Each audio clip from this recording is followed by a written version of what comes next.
Bonjour, je m'appelle Karl Fossi, j'analyse l'actualité sous le prisme des relations publiques et la communication.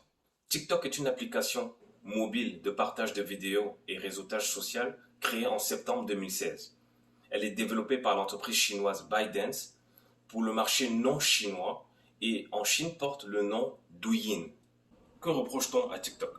Les États-Unis, le Canada, la Commission européenne soupçonnent TikTok de transférer les données personnelles de ses utilisateurs vers la Chine, où la Chine pourrait avoir accès aux données de plusieurs entreprises et de gouvernements.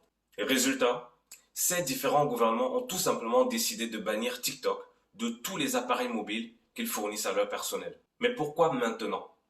Si l'on prend en compte que cette application existe depuis septembre 2016, est-ce que c'est juste maintenant que l'on découvre que TikTok transférerait des données personnelles vers la Chine?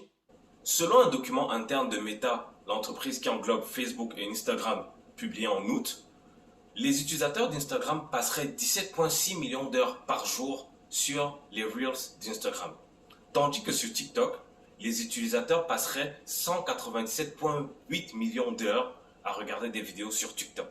Pendant les 3 derniers mois de l'année 2021, Facebook a perdu 1 million d'utilisateurs. Meta se sentirait-il menacé par la concurrence TikTok?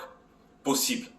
Début d'année 2022, vous avez dû remarquer dans la presse américaine des articles qui visaient à qualifier TikTok de réseau social dangereux ou encore qui visaient à qualifier TikTok de réseau social dangereux pour la santé mentale des adolescents. En réalité, c'est une campagne de dénigrement orchestrée dans la presse par Facebook. Facebook a travaillé conjointement avec une agence de communication appelée Targeted Victory. Ce type de campagne de dénigrement est une tactique en relations publiques appelée astroturfing. L'astroturfing, c'est des campagnes de communication ou des messages de communication qui semblent se produire naturellement, mais en réalité qui sont définis par une entreprise.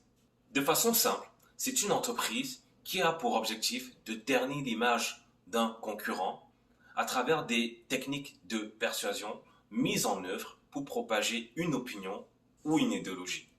Alors voilà, nous arrivons à la fin de cette analyse. J'espère que vous avez apprécié, j'espère surtout que vous avez compris la stratégie de relations publiques qui a été employée. Comme d'habitude, n'hésitez pas à liker, commenter, mais surtout partager.